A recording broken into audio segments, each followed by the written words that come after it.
4 ദിവസങ്ങൾക്ക് മുമ്പ് ഇതേ സ്റ്റുഡിയോയിൽ വെച്ചിട്ട് നമ്മളൊരു വീഡിയോ ചെയ്തിരുന്നു. ആ വീഡിയോയുടെ തുടക്കത്തിൽ സന്ദേശം സിനിമയിലൊരു ഡയലോഗ് കോട്ട് ചെയ്താണ് നമ്മളന്ന് സംസാരിച്ചത്. എന്തുകൊണ്ട് നമ്മൾ തോറ്റു എന്നുള്ള ചോദ്യത്തിലായിരുന്നു അന്നത്തെ വീഡിയോ ഞങ്ങൾ തുടങ്ങിയത്. നന്നായി കളിച്ചില്ല, അതുകൊണ്ട് തന്നെ തോറ്റു എന്നുള്ളതായിരുന്നു അതിൻ്റെ ഉത്തരം. ആ വീഡിയോയിൽ ഞങ്ങൾ ഇങ്ങനെ പറഞ്ഞിരുന്നു, സഞ്ജു സാംസൺ എന്ന താരം ടീമിൽ വന്നാൽ ടീമിനൊരു സന്തുലിതാവസ്ഥ വരും, സഞ്ജുവിനെ കൊണ്ടൊരു ടീമിനെ രക്ഷിക്കൂ എന്ന ആ വീഡിയോയുടെ കമൻറ്റ് ബോക്സിൽ ഒരുപാട് ആളുകൾ ചോദിക്കുന്ന ഒരു ചോദ്യം ഇങ്ങനെയായിരുന്നു, നിങ്ങൾ എന്തുകൊണ്ടാണ് സഞ്ജുവിൻ്റെ പേര് ഈ വീഡിയോയിൽ പറയുന്നത്? കിട്ടിയ അവസരത്തിലൊന്നും തിളങ്ങാൻ സാധിക്കാത്ത താരമല്ലേ സഞ്ജു സാംസൺ? അങ്ങനെയുള്ള ആളുകൾ ഇന്നത്തെ മത്സരം കണ്ടിട്ടുണ്ടെങ്കിൽ തീർച്ചയായും അവർ ഞങ്ങളുടെ ആ വീഡിയോയെ കുറ്റം പറയില്ല. സഞ്ജു സാംസൺ എന്ന താരം ഈ ടീമിന് കൊണ്ടിരുന്ന സന്തുലിതാവസ്ഥ തീർച്ചയായും അവർ കണ്ടിട്ടുണ്ടാകും. ഇന്ത്യ സിംബാബ്വെ പോരാട്ടത്തിന് കളമൊരുങ്ങുകയാണ്. ആ സമയത്ത് ടോസ് വീഴുമ്പോൾ തന്നെ സൂര്യകുമാർ യാദവിൻ്റെ മുഖത്തൊരു ചെറിയ ചിരി ഉണ്ടായിരുന്നു. താൻ എന്താണോ ആഗ്രഹിച്ചത് അത് തന്നെയാണ് സിംബാബ്വെ നായകൻ തിരഞ്ഞെടുത്തത്. ടോസിൽ അദ്ദേഹം പറഞ്ഞൊരു കാര്യമുണ്ട്, സഞ്ജു സാംസൺ ഇന്ന് റിങ്കു സിംഗിന് പകരം കളത്തിലിറങ്ങും.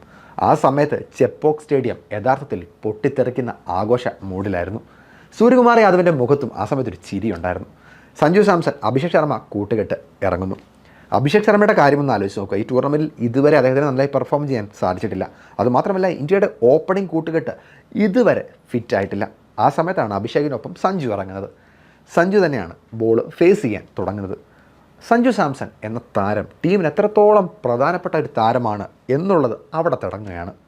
സഞ്ജു സാംസൺ അഭിഷേക് ശർമ്മയുടെ സമ്മർദ്ദം മനസ്സിലാക്കിയിട്ടാവണം മികച്ച രീതിയിലുള്ള ആക്രമണ ബാറ്റിംഗ് സഞ്ജു സാംസൻ്റെ ഭാഗത്തു നിന്നാണ് ഉണ്ടാകുന്നത്. അഭിഷേക് ശർമ്മയ്ക്ക് സഞ്ജു സാംസനെ ആ സമയത്ത് സപ്പോർട്ട് ചെയ്യേണ്ട ഉത്തരവാദിത്തം മാത്രമേ ഉണ്ടായിരുന്നുള്ളൂ. 15 പന്തിൽ 24 റൺസ് മാത്രമാണ് സഞ്ജു സാംസൺ എടുത്തതെന്ന് സ്കോർ കാർഡ് നോക്കിയാൽ ഒരുപക്ഷെ നിങ്ങൾ പറഞ്ഞേക്കാം. പക്ഷേ ആ 15 പന്തിലെ 24 റൺസിന് ശരിക്കും ഇന്ന് പൊന്നും വിലയുണ്ടായിരുന്നു എന്ന് തന്നെ പറയാം. ആ സമയത്ത് കമൻ്ററി ബോക്സിൽ ഉണ്ടായിരുന്ന ആകാശ് ചോപ്ര സുരേഷ് റൈനയോട് ഇങ്ങനെ പറഞ്ഞു, ഇന്ന് ചെപ്പോക്കിലെ പിച്ചിന് എന്താണ് പറ്റിയത്? സാധാരണ സ്പിൻ അനുകൂലമായ പിച്ചല്ലേ ഇത്, ഇന്ന് ബാറ്റിംഗ് അനുകൂലമായ സ്വഭാവമാണല്ലോ കാണിക്കുന്നത്. അപ്പോൾ സുരേഷ് റൈന പറഞ്ഞ മറുപടി ഇങ്ങനെയാണ്, പിച്ചിനൊരു മാറ്റവും ഉണ്ടായിട്ടില്ല, പിച്ച് പഴയതുപോലെയൊക്കെ തന്നെയാണ്. പക്ഷേ ആ ഓപ്പണിലിറങ്ങിയ ബാറ്റ്സ്മാൻ ഉണ്ടല്ലോ, അദ്ദേഹത്തിൻ്റെ പേരിലൊരു മാറ്റമുണ്ടായി, അത് സഞ്ജു സാംസണാണ്. ആ മാറ്റമാണ് ഇപ്പോൾ മികച്ച സ്കോറിൻ്റെ രൂപത്തിൽ നമ്മൾ കാണുന്നത്. അദ്ദേഹം പറഞ്ഞതുപോലെ തന്നെ പവർ പ്ലേയിൽ സഞ്ജു സാംസൺ അഭിഷേക് ശർമ്മയ്ക്കൊപ്പം ചേർന്നതോടെ ഇന്ത്യ ആഗ്രഹിച്ചു തുടക്കം ഈ ലോകകപ്പിലെ ഇന്ത്യയുടെ ഏറ്റവും ഉയർന്ന പവർ പ്ലേ സ്കോറിലേക്കും ഇരുവരും ചേർന്ന് നമ്മളെ എത്തിച്ചു. ഇഷാൻ കിഷനും സൂര്യകുമാർ യാദവും ഹാർദിക് പാണ്ഡ്യയും കിട്ടിയ ഉത്തരവാദിത്വം എല്ലാവരും മനോഹരമായി ചെയ്തു. ഇന്ന് കളിച്ച എല്ലാ ഇന്ത്യൻ ബാറ്റർമാരും 150 മുകളിലുള്ള സ്ട്രൈക്ക് റേറ്റിലാണ് സ്കോർ ചെയ്തത് എന്നുള്ളതായിരുന്നു ആ ഇന്നിങ്സിൻ്റെ ഏറ്റവും വലിയ പ്രത്യേകതയായി നമുക്ക് പറയാൻ സാധിക്കുന്ന കാര്യം. എന്തായാലും ഇന്ത്യ ഉയർത്തിയ കൂറ്റൻ സ്കോർ കണ്ടപ്പോൾ തന്നെ സിംബാബ്വെ ഒരുപക്ഷെ പേടിച്ച് കാണും. കാരണം എന്തായാലും അതിലേക്ക് എത്താനൊന്നും അവർക്ക് പറ്റില്ല, പൊരുതി നോക്കാമെന്ന് മാത്രം. ഓസ്ട്രേലിയ വരെ ഞെട്ടിച്ച ടീമാണ്. അങ്ങനെയുള്ള സിംബാബ്വെ നമുക്കൊരിക്കലും കുറച്ച് കാണാനും പറ്റില്ല. തുടക്കത്തിൽ തന്നെ ഇന്ത്യ മികച്ച രീതിയിലുള്ള ബോളിംഗ് പ്രകടനമാണ് മറുപടിയിൽ പുറത്തെടുത്തെങ്കിലും കുറച്ച് ആശങ്കയുണ്ടാക്കുന്ന കാര്യങ്ങൾ ഇന്ത്യയുടെ ബോളിങ്ങിനുണ്ടായി എന്ന് പറയാതിരിക്കാൻ പറ്റില്ല. ഇന്ത്യയുടെ ബോളിംഗ് പ്രധാനമായിട്ടും നമ്മൾ ഈ ടൂർണമെൻറ്റിൽ ഉടനീളം കണ്ടത് ജസ്പ്രീത് ബുംറ, വരുൺ ചക്രവർത്തി ഇങ്ങനെ പ്രധാനപ്പെട്ട ബോളർമാരെ ആശ്രയിച്ച് മുമ്പോട്ട് പോകുന്നതാണ്. ഇന്നും ആ കാര്യത്തിൽ മാറ്റമൊന്നും ഉണ്ടായില്ല. ജസ്പ്രീത് ബുംറ പതിവ് പോലെ തന്നെ മികച്ച രീതിയിൽ പന്തെറിഞ്ഞു. എന്നാൽ വരുൺ ചക്രവർത്തി കഴിഞ്ഞ മത്സരത്തിൽ സൗത്ത് ആഫ്രിക്കയ്ക്കെതിരെ സൗത്ത് ആഫ്രിക്കൻ ബാറ്റർമാർ പ്രധാനമായും ഉന്നം വെച്ചത് വരുൺ ചക്രവർത്തിയായിരുന്നു. അതിനുള്ള ശിക്ഷയും അദ്ദേഹത്തിന് കിട്ടി. വരുൺ ചക്രവർത്തിയുടെ ഒരുപക്ഷെ T20യിലെ തന്നെ ഏറ്റവും മോശം സ്പെല്ലുകളിലൊന്നായിരുന്നു അന്നത്തെ മത്സരത്തിൽ അദ്ദേഹം എറിഞ്ഞത്. ചക്രവർത്തിയെ ആക്രമിക്കുക, അതുവഴി ഇന്ത്യക്ക് സമ്മർദ്ദം ഉണ്ടാക്കുക എന്ന തന്ത്രമായിരുന്നു അന്നവർ പയറ്റിയത്. അതേ തന്ത്രം തന്നെയാണ് സിംബാബ്വെ ഇന്നത്തെ മത്സരത്തിൽ പയറ്റിയത്. വെസ്റ്റ് ഇൻഡീസിനെതിരെ ഞായറാഴ്ച നമുക്ക് നടക്കാനിരിക്കുന്ന മത്സരം ഒരു നോക്കൗട്ട് പോരാട്ടമാണല്ലോ. അവരുടെ ബാറ്റർമാരെ നമുക്കറിയാം എത്രത്തോളം അപകടകാരികളാണെന്ന്. അവരും ഇത്തരത്തിൽ വരുൺ ചക്രവർത്തിയെ ആക്രമിച്ച് കളിക്കാനുള്ള ഉദ്ദേശത്തിലാണ് കളിക്കുന്നതെങ്കിൽ നമ്മൾ പെടാപ്പാടുപെടും എന്നുള്ള കാര്യത്തിൽ യാതൊരു സംശയവുമില്ല. വരുൺ ചക്രവർത്തി തൻ്റെ തന്ത്രങ്ങൾ മാറ്റേണ്ടതുണ്ട് എന്ന സിഗ്നലാണ് ഈ 2 മത്സരങ്ങൾ നമുക്ക് നൽകിയത്. അത് വരുൺ ചക്രവർത്തിയുടെ കാര്യം. ഹർഷ്ദീപ് സിംഗ് പതിപോലെ മികച്ച രീതിയിൽ പന്തെറിഞ്ഞു. ഹാർദിക് പാണ്ഡ്യ മികച്ച രീതിയിൽ തന്നെ പന്തെറിഞ്ഞു. പക്ഷേ എടുത്തു പറയേണ്ട മറ്റൊരു പേര് ശിവം ദുബൈയുടേതാണ്. ഓൾറൗണ്ടർ എന്നുള്ള ടാഗിലാണ് ശിവം ദുബൈ അറിയപ്പെടുന്നത്. പക്ഷേ ഓൾറൗണ്ടർ എന്ന വിശേഷണത്തിന് അദ്ദേഹം അർഹനാണോ എന്ന് ചോദിക്കുന്ന രീതിയിലുള്ള ബോളിംഗാണ് അദ്ദേഹത്തിൻ്റെ ഭാഗത്തുനിന്ന് ഉണ്ടായത്. നമ്മൾ ചിലപ്പോൾ ഈ കണ്ടം കളിയിലൊക്കെ പറയാറുണ്ട്, എടാ എന്തൊരു പഴം ബോളിംഗ് ആയിരുന്നു നിൻ്റെ എന്ന്. അത് നിസ്സംശയം ഒരുപക്ഷെ ഇന്നത്തെ മത്സരത്തിൽ ശിവം ദുബൈയുടെ ബോളിംഗ് കാണുമ്പോൾ നമുക്ക് പറയാൻ തോന്നും, അത്രത്തോളം മോശം ബോളിംഗ് ആയിരുന്നു അദ്ദേഹത്തിൻ്റെ ഭാഗത്തുനിന്ന് ഉണ്ടായത്. എന്തിനാണ് ശിവം ദുബൈയുടെ കയ്യിലേക്ക് സൂര്യകുമാർ യാദവ് ആ സമയത്ത് പന്ത് കൊടുത്തത് എന്നുവരെ ആരാധകർക്ക് ഒരുപക്ഷെ സംശയം തോന്നിയേക്കാം. ശിവം ദുബൈയുടെ കയ്യിൽ പന്ത് കൊടുക്കേണ്ട ആവശ്യമില്ല. ഹാർദിക് പാണ്ഡ്യയ്ക്കും ജസ്പ്രീത് ബുംറയ്ക്കും ഒക്കെ ഓവറുകൾ ബാക്കിയുണ്ട്. 100 റൺസിന് മുകളിലെങ്കിലും ഇന്ത്യക്ക് ജയിക്കാൻ സാധ്യതയുണ്ടായിരുന്ന മത്സരമാണ്. 72 എന്ന മാർജിനിലേക്ക് ചുരുങ്ങിയത്. അതിൽ സൂര്യകുമാർ യാദവിൻ്റെ ക്യാപ്റ്റൻസിയെ നമ്മൾ കുറ്റപ്പെടുത്തണം.